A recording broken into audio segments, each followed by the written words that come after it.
આજની ધર્મકથા. પ્રણામ.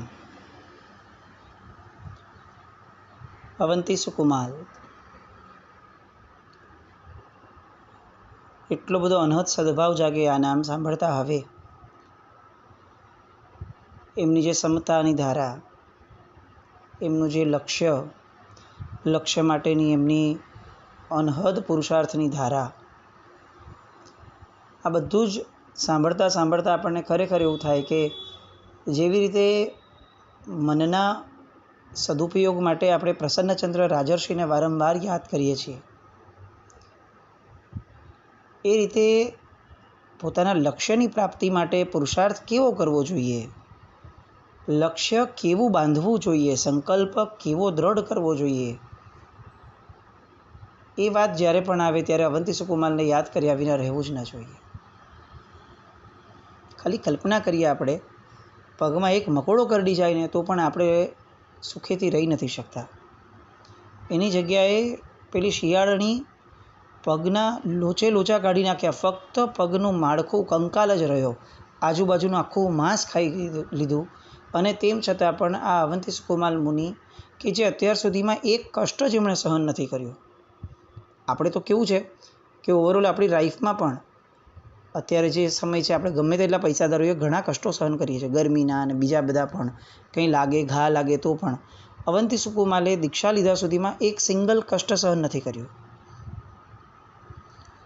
અને કેટલી હદ સુધી એમનું જીવન સુખાકારી હશે કે જ્યારે એ નીચે આવ્યા હતા, એમને સૌથી પહેલી વાર જ્યારે નલિની ગુલ્મ વિમાનનું વર્ણન એ સાહેબના સ્વાધ્યાય દ્વારા સંભળાયું હતું અને પોતે નીચે આવ્યા હતા, એ સમયે મહારાજ સાહેબ પાસે બેસી, આચાર્ય મહારાજ પાસે બેસી અને જ્યારે નલિની ગુલ્મ વિમાનનો સ્વાધ્યાય સાંભળતા હતા, એ સમયે એમનો આખો દેહ પરસેવાથી રેબઝેબ થઈ ગયો હતો. કારણ કે એમને આ ગ્રાઉન્ડ ફ્લોરવાળા આ વાતાવરણની આદત જ ન હતી. 7મા માળેથી એ લગભગ નીચે નહોતા ઉતરતા. આવો લાડકોડ જેના જીવનમાં જેણે પાડ્યો હોય, એ વ્યક્તિ જ્યારે કોઈ એક સંકલ્પ કરે છે ત્યારે કેટલા કમિટમેન્ટવાળા હોય છે. આપણે નાનકડા નિયમમાં પણ કેટલા કટિબદ્ધ હોઈએ છીએ મન, વચન ને કર્મથી, એ આપણે જાણીએ છીએ. જ્યારે આ કમિટમેન્ટ કેવું, સ્વેચ્છાએ સાહેબને કહી દીધું કે સાહેબ હું લાંબી આરાધના નહીં કરી શકું, મને જે સૌથી ફાસ્ટ થઈ શકે એવી આપી દો. અને છેક શિયાળણી એમના શરીરને ખાઈ ગઈ ત્યાં સુધી પોતે પોતાના સંકલ્પમાં લીન રહ્યા કે મારે એક પણ વિકલ્પ નથી કરવાનો, જો કરીશ તો હું નલિની ગુલ્મ વિમાનમાં નહીં જાઉં. ઘણીવાર આવું લાગે કે અવંતી સુકુમારે નલિની ગુલ્મ વિમાન માટે જે પ્રેમ ઊભો કર્યો હતો, એવો પ્રેમ જો આપણને આપણા મોક્ષ માટે થઈ ગયો હોત ને તો અત્યારે ક્યારના સિદ્ધ શિલાયો હોત. એ નલિની ગુલ્મ વિમાન માટેનો એમનો આ જબરદસ્ત પુરુષાર્થ. કાળજું ખાઈ ગઈ જ્યારે શિયાળણી, ત્યારે એમનું મૃત્યુ થયું. કોઝ એન્ડ ઇફેક્ટ, કાર્ય અને કારણ ઇફેક્ટ દરેક જગ્યાએ હોય છે. કેમ આ શિયાળણીએ આવી રીતે એમનું શરીર ચાલણું કર્યું? ફક્ત ભૂખ લાગી હતી એટલા માટે તો એ સમયનું રીઝન હતું, પણ મૂળમાં કર્મગ્રંથ, કર્મવાદ, જૈન શાસનનો એ દરેક જગ્યાએ આપણને પિંચ કરાવે છે કે આપણે જેટલું કર્મવાદથી દૂર રહીએ છીએ સમજણથી, એટલા આપણે દુઃખી રહીએ છીએ. એ પૂર્વભવ અવંતી સુકુમારનો કે જેમાં એ પોતે પોતાની ભાભી જે હતા, એ ભાભીને એવા ટૂણા અને મેણા મારે છે કે જેના કારણે એમના ભાભીનું કાળજું કંપી જાય છે. અને એ ભાભી અંતે કંટાળીને એવો નિયાણું કરે છે કે હું પણ તારું કાળજું ખાનારી બનું. અને એ પૂર્વભાવમાં કરેલી ભૂલ અવંતી સુકુમારને અહીંયા કેવી ભારે પડી કે ઓલી શિયાળણી જીવતે જીવત એમનું કાળજું ખાનારી બન્યા.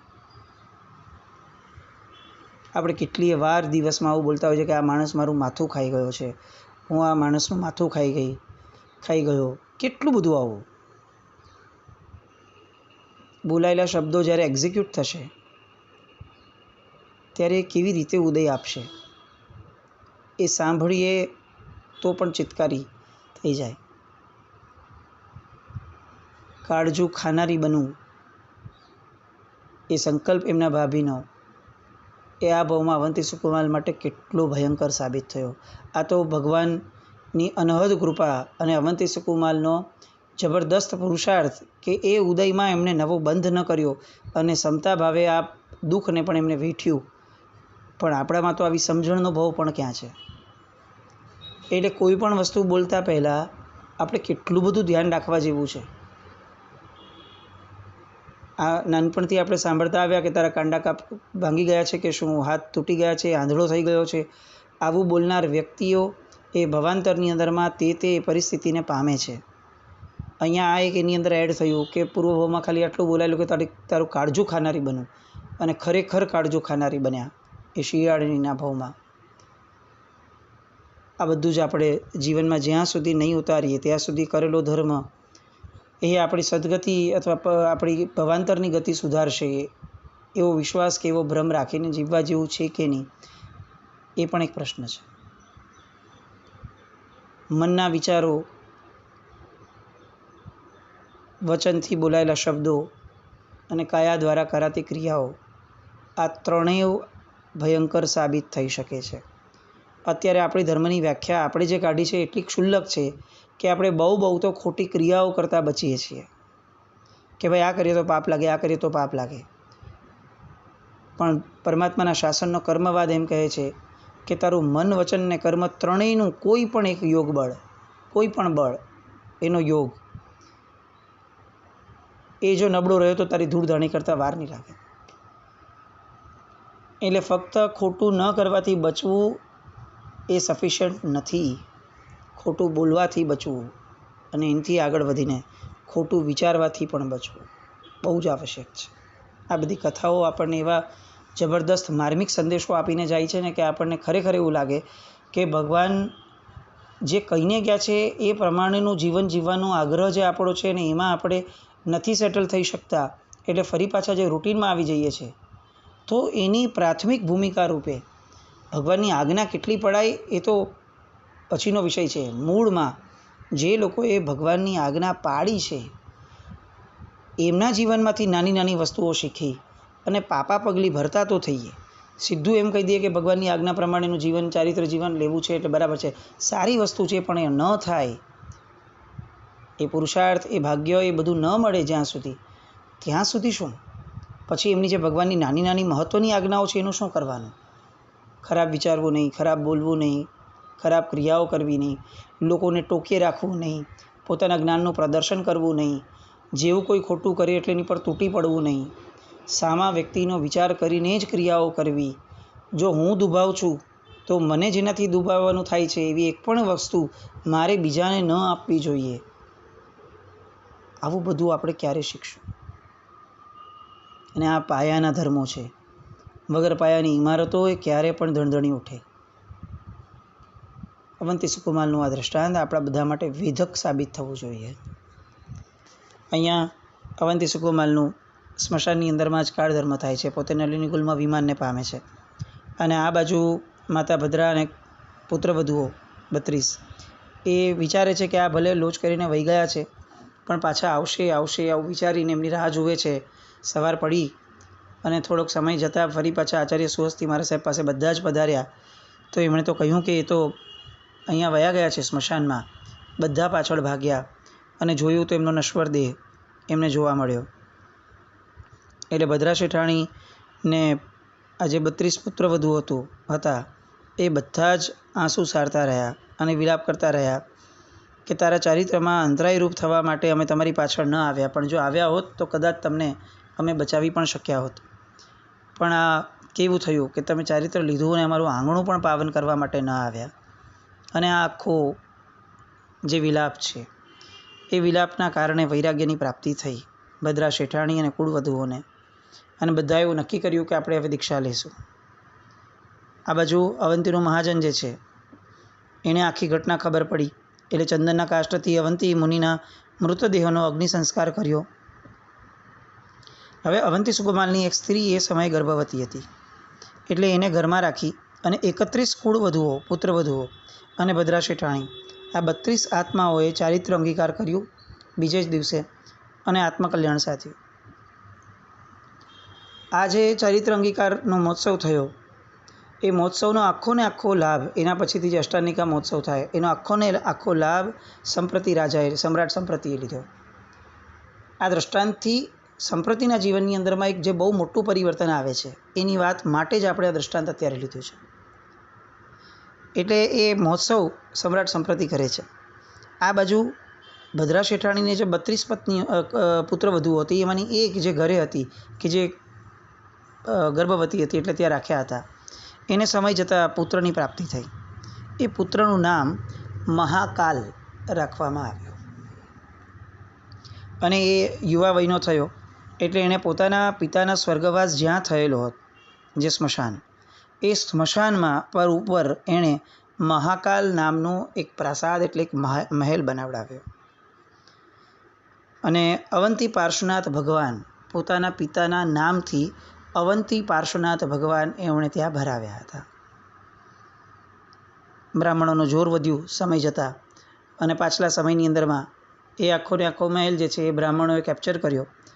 સિદ્ધસેન દિવાકર સુરી મહારાજ સાહેબની ઘટના થઈ વિક્રમ રાજાના કાળમાં. અવંતી પાર્શ્વનાથ ભગવાન બહાર આવ્યા, એ બધું આપણે જોયેલું છે વિક્રમ રાજાના ચરિત્રમાં. પણ મૂળમાં આ જે મહાકાલ નામનો મહેલ હતો એ આજે પણ ઉજ્જૈનની અંદરમાં શંકર ભગવાનના પ્રાસાદ તરીકે, આવાસ તરીકે, સ્થાન તરીકે પૂજાય છે. અને એટલો બધો જાગતો મહેલ ગણાય છે કે મહાકાલ માટે એવું કહેવાય ત્યાં જે અત્યારે છે બિરાજમાન ઉજ્જૈનમાં, કે ત્યાં એમની આશાતના કરનાર વ્યક્તિ એ ક્યારે પણ સુખેથી રહી શકતો નથી. એટલે આ લેવાનું ખાસ કારણ આ છે કે આપણા અવંતી પાર્શ્વનાથ ભગવાન જ્યાં ભરાવાયા હતા, પૂર્વના કાળની અંદરમાં આપણે સમહાવ એ કાળને સાચવી ન શક્યા, એ સ્થાનને. અને એ સ્થાન જ્યારે કબજે થઈ ગયું ત્યારે એ સ્થાનની ઉર્જાઓ આટલી બધી પ્રચંડ રહી ત્યારે પણ. અને આજે એ ઉર્જાઓ, એમના અધિષ્ઠાયકો કે જે પણ વગેરે છે દેવો એ જગ્યાના, એ બધાએ એ સ્થાનને એટલું બધું શ્રદ્ધાનું કેન્દ્ર લોકો માટે બનાવી લીધું, જૈનેતરો માટે, કે આપણને ખરેખર પ્રશ્ન થાય કે આપણે ત્યાં આપણા સ્થાનોને આપણે શ્રદ્ધાથી તરબતર કેમ નથી રાખી શકતા. એ જૈનોનું હતું ને જૈનેતરનું છે ને એ બધી વાતોમાં પડવાની વાત નથી. એ તો જે આપણે સંભાળી શક્યા તે આપણું, આપણે જે ન સંભાળી શક્યા એ બીજાનું. એમાં કોઈ બીજાનો વાંક જોવા કરતાં મુખ્ય વાંક આપણો છે કે આપણે ન સંભાળી શક્યા. પણ શ્રદ્ધાની બળવત્તરતા એ જ્યાં આપણા સ્થાનો બીજાના હાથમાં ગયા, પછી તિરુપતિ હોય કે ગમે તે હોય, એ પછીથી ત્યાં જે પરચાઓ મળે છે ને જે દૈવત્વ જાગૃત મળે છે, એ વિષયમાં આપણે વિચાર કરવા જેવો છે. આપણે ત્યાંના દૈવત્વને આપણે જાગૃત કરવા માટે શું કરીએ છીએ? એવું નથી કે આપણે ચમત્કારો જોઈએ છીએ, પણ આ બધા સ્થાનોને જોઈને એવું થાય કે જાગતા ક્ષેત્રો તો છે. એટલે આ એક વાત વિચારવામાં ખરેખર લાવવા જેવી ખરી. હવે અહીંયા સંપ્રતિ મહારાજા જે છે એ આખો ને આખો જે 32 દીક્ષાનો ઉત્સવ થયો એના પછીથી ઘણા વિચારમાં રહ્યા, ચિંતન મનનની ધારામાં વિશેષપણે ગયા. ઉજ્જૈનની અંદરમાં આ થયેલી દીક્ષા, એના પછીથી સમ્રાટ સંપ્રતિએ એક વિચારને આમાંથી બરોબર રીતે આગળ વધાર્યો કે અવંતી સુકુમાલને પોતાના પૂર્વભવના ગુરુ પ્રાપ્ત થયા, પૂર્વભવના વર્ણનને દર્શાવતા ગુરુ પ્રાપ્ત થયા, તો એ ગુરુ માટે અને ધર્મ માટે કેટલો સમર્પિત બન્યો. એક રાતમાં પોતાનું કલ્યાણ સાધી ગયો. જ્યારે મને મારા પૂર્વભવના ઉપકારી આટલા બધા જબરદસ્ત ગુરુ ભગવાન મળ્યા, જે ચારિત્ર ધર્મના કારણે અવંતી સુકુમાલ એ છેક સ્વર્ગ સુધી ગયો હતો, પાછો મનુષ્ય થઈને ફરી પાછો સ્વર્ગ સુધી ગયો એ જ ચારિત્રના કારણે. એવું જ ચારિત્ર મેં પણ પૂર્વભવમાં પાડ્યું હતું. અવંતી સુકુમાલે એક રાતનું ચારિત્ર પાડ્યું, મેં પણ એક રાતનું ચારિત્ર પૂર્વભવમાં પાડ્યું હતું. મને પણ જાતિ સ્મરણ જ્ઞાન થયું, એને પણ જાતિ સ્મરણ જ્ઞાન થયું હતું. તો હવે મારા જીવનમાં ધર્મનો આવો ઉદ્યોત કેમ નથી થતો? હું ચારિત્ર નથી લઈ શકતો, બરાબર છે, પણ હું જ્યાં છું ત્યાં રહીને હું ધર્મનો ઉદ્યોત કેમ નથી કરી શકતો? અને તરત એની માતાનું વચન એને યાદ આવે છે કે દીકરા, મારી એવી ઈચ્છા છે કે તું આખી ને આખી ધરતીને તું જીન મંદિરોથી બરોબર સજ્જ કરી દે. અને આ બધી વાત એના મગજમાં ગુમરાયા કરે છે. એ અરસામાં અષ્ટાનિકા મહોત્સવ જે થયો હતો એના અંતર્ગત મગધ સામ્રાજ્યના દરેક ખંડિયા રાજાઓને આગ્રહપૂર્વક આમંત્રણથી અહીંયા વરઘોડાની અંદરમાં બધાને બોલાવવામાં આવ્યા હતા. જૈન સંઘોએ આમંત્રણ પત્રિકા પણ મોકલી હતી. એટલે સરસ મજાના ઉત્તમ કારીગરીવાળા અતિ મૂલ્યવાન હીરા માણેક આદિ નવરત્નોથી મઢેલા સુવર્ણ અને ચાંદીથી યુક્ત એવા રથો બનાવડાવવામાં આવ્યા અને એ રથોની અંદરમાં પરમાત્માને બિરાજમાન કરવામાં આવ્યા અને આખા નગરની અંદરમાં રથયાત્રા કરવામાં આવી. મહાજન આખું એકદમ એક્ટિવ અને રથયાત્રાની અંદરમાં ખંડિયા બધા રાજાઓ, ઘણા બધા રાજાઓ એ પણ આવ્યા હતા પોતાના કુટુંબ સાથે. એટલે મજાની વાત એ થઈ કે આ 28 મહોત્સવની અંદરમાં આંધ્ર, દ્રાવિડ, મહારાષ્ટ્ર નજીકના સનાતન ધર્મીઓ આ બધા રાજાઓ પણ પોતાના કુટુંબ સાથે આવ્યા હતા. કારણ કે બધા ખંડિયા રાજા હતા, સમ્રાટ તરીકે સંપ્રતિને એ લોકોએ સ્વીકારેલા હતા. એટલે આ આખી બહુ જ મોટી સંખ્યા સાધુ સંપ્રદાય, સાધ્વીજી ભગવંતો આ બધાને કારણે જે એક બહુ મોટો પુણ્ય પ્રસંગ થયો. આ પુણ્ય પ્રસંગને જોતાં શરદશ્રી જે છે એના હર્ષનો પાર ન રહ્યો અને એમણે જઈ અને આશીર્વાદ આપ્યા કે દીકરા, તે મારા જીવનનો શ્રેષ્ઠતમ અમૂલ્ય કહી શકાય એવો દિવસ આજે મને બતાવ્યો. અને ઓલરેડી સંપ્રતિના મનની અંદરમાં એક બહુ મોટું ઘમાસણ તો ચાલી રહ્યું હતું કે હું શું કરી રહ્યો છું. એમાં પોતાની માતાએ એને પ્રોત્સાહન આપ્યું, ઉલ્લાસ વધાર્યો કે શું જબરદસ્ત અદ્ભુત પ્રસંગ આ ઊભો થયો છે રથયાત્રાનો. લશ્કરી અને દરબારી ઠાઠથી સુશોભિત એવો આખો રસાલો અને એની પાછળ રાજાના મનમધુરા સંગીત સાથે કેટલાક બેન્ડ વાજિંત્રો સાથેનું ત્યાં પણ ચાલતું હતું. સામાન્ય લોકો પરમાત્માની પુષ્પવૃષ્ટિ, સ્તુતિગાન આ બધું કરતા હતા. અને એમાં સૌથી મહત્ત્વનો પ્રસંગ એ કે જે ભગવાન જેમાં બિરાજમાન કર્યા હતા એ જે રથ હતો એ રથને અશ્વનથી જોડવાના બદલે રથની આગળના ભાગની અંદરમાં સાધુ સમુદાય આર્ય સુવસ્થિશ્વરી મહારાજ સાહેબ આદિ મોખરે તરીકે ચાલતા હતા. પછી સાધ્વીજી સમુદાય એ એકદમ પાછળ આખો હતો અને એ રૂપે મહાજનની આગળ જે રથ ખેંચાતો હતો એ રથને ખેંચનારા લોકો જે હતા એ બધા જ રાજાઓ. આ રાજાઓ પોતે પૂજાના કપડામાં આવી અને પરમાત્માના રથને ખેંચી રહ્યા હતા. આખી જે રથયાત્રા નીકળી, અવંતીનો સામાન્ય વર્ગ, જૈનેતર વર્ગ એ પણ જોઈને દિગ્મૂઢ થઈ ગયો કે આ શું જબરદસ્ત પરમાત્માનો પ્રભાવ છે. આવા રાજાઓ પણ જે પરમાત્માને વહન કરતા હોય એ પરમાત્માનું શરણું ખરેખર સ્વીકારવા યોગ્ય છે. આ એક આપણા રથયાત્રાની સ્પેશિયાલિટી આજે પણ એ લેગસી આપણે જાળવીને રાખી છે. બધા ભેગા થયા. આર્ય સુવસ્તી મહારાજ સાહેબે નિશિત ચૂર્ણ નામના ગ્રંથની અંદરમાં જે આખો ઉલ્લેખ છે શ્લોક રૂપે કે સુવસ્થિશ્વરી મહારાજ સાહેબ, આર્ય સુવસ્થિશ્વરી મહારાજ સાહેબે શું ઉપદેશ આપ્યો એ પ્રમાણે એમને આ શબ્દો બધા રાજાઓ વગેરેને કહ્યા કે જો તમે મને સ્વામી તરીકે માનતા હો તો તમારા રાજ્યમાં જૈન મંદિરોમાં પણ આવી જ રીતે 28 મહોત્સવ કરાવડાવજો. સુવિહિત સાધુઓને નમન કરજો અને જૈન ધર્મનો સ્વીકાર કરજો. તમારા રાષ્ટ્રોની પ્રજાને જૈન ધર્મી બનાવજો અને તમારા દેશમાં વિહારની સગવડતા કરીને આપજો. મને કોઈ ધનભંડારની કે કોઈ બીજી વસ્તુની જરૂર નથી. હું આત્મસંતોષી પ્રભુ ભક્ત છું. પણ તમે જૈન ધર્મને જેટલો પ્રચાર પમાડશો એટલું તમારું જીવન પણ વધુ ને વધુ આત્મકલ્યાણના માર્ગે આગળ વધશે. ઘણા બધા લોકોએ જૈન ધર્મ અંગીકાર કર્યો. એ સમયે વ્રતો ગ્રહણ કર્યા અને આ 28 મહોત્સવ જે મહારાજા સંપ્રતિ કર્યો એ અભૂતપૂર્વ સફળતાને પામ્યો. હવે આટલા બધા લોકો કંઈક ને કંઈક વિચાર કરી અને પોતાની રીતે વ્રત ગ્રહણ કરે છે, જૈન ધર્મ જૈનેતરો ગ્રહણ કરે છે અને એ સમયે હવે સંપ્રતિને વિચાર આવે છે કે હું તો સમ્રાટ છું. આવા નાના નાના વ્રતોને બધામાં અટકી જાઓ તો એ મને શોભતું નથી. મારી ગરિમા એમાં છે કે હું કંઈક એવો નિયમ લઉં કે જે નિયમ સમ્રાટપણાને છાજે. અને અવંતી સુકુમાલના અન્વયે અનુમોદનાર્થે જે 28 મહોત્સવ યોજાયો અને જેની અંદરમાં અનેક રાજાઓ એ આવ્યા અને પોતાની રીતે એમને જૈન ધર્મની જાહો જલાલીની અંદરમાં પોતાનું પણ ઇનપુટ મૂક્યું હતું. એ પ્રસંગને અનુલક્ષી અને એ માહોલની અંદરમાં અંદરની વિચારણાથી પ્રેરાઈને અહીંયા સમ્રાટ સંપ્રતિ મનની અંદરમાં એક નિયમ લે છે જે પછીથી જાહેર કરે છે કે મારે નિત્ય પ્રભાતે એક નવા જીન મંદિરના ખાતમુહૂર્તના સમાચાર સાંભળ્યા પછીથી જ દંતધાવન એટલે કે દાંતણ વગેરે કરવું.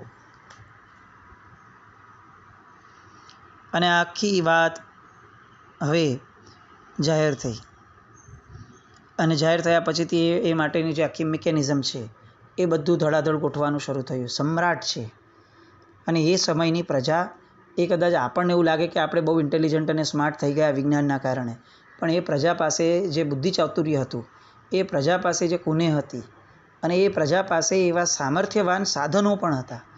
એ સમયે પણ મશીન્સ હતા, એ સમયે પણ એવી સાંઢણીઓ હતી જે હજારો કિલોમીટર ધડાધડ એક રાતમાં પહોંચાડી શકતી હતી. આવી બધી વસ્તુઓ ધરાવનાર એવા આ સમ્રાટ આ સરસ મજાનો નિયમ લે છે કે આજ પછીથી બાકીના જીવનકાળ દરમિયાન મને એક નવા જિનાલયનું ખાતમુહૂર્ત અથવા જીર્ણોદ્ધારવાળાનું મને જો ખાતમુહૂર્તના સમાચાર ન મળે તો મારે એ દિવસે ઉપવાસ કરવો. અને એને આ સમાચાર ન મળ્યા હોય અને એણે એક પણ દિવસ ઉપવાસ કરવો પડ્યો હોય એવી કોઈ વાત શાસ્ત્રોમાં આવતી નથી. ધન્ય લાગતા અનુભવાય આપણે કે આપણે આવા જબરદસ્ત સત્વશાળી અને આવા પ્રચંડ નિયમો લઈ શકતા હોય, જે સૂર્ય સમા તેજસ્વી નિયમ કહી શકાય. કદાચ 21,000 વર્ષના શાસનમાં આવો નિયમ લેનાર એક પણ રાજા થયો નથી. એટલે આવા સમ્રાટ સંપ્રતિના નિયમને અનંતશઃ વંદના કરી આપણા જીવનમાં પણ કંઈક ને કંઈક આપણી શક્તિ પ્રમાણેનું આગળ વધાય એવી પ્રેરણા લઈએ. અવંતી સુકુમારના જીવનમાંથી પ્રેરણા લઈએ. એટલીસ્ટ નબળા શબ્દો, નબળા વિચારોથી દૂર થતા થઈએ. આવું કંઈક આપણા જીવનમાં થાય એવી શુભ મંગલ કામના. જીના કંઈ પણ બોલાય.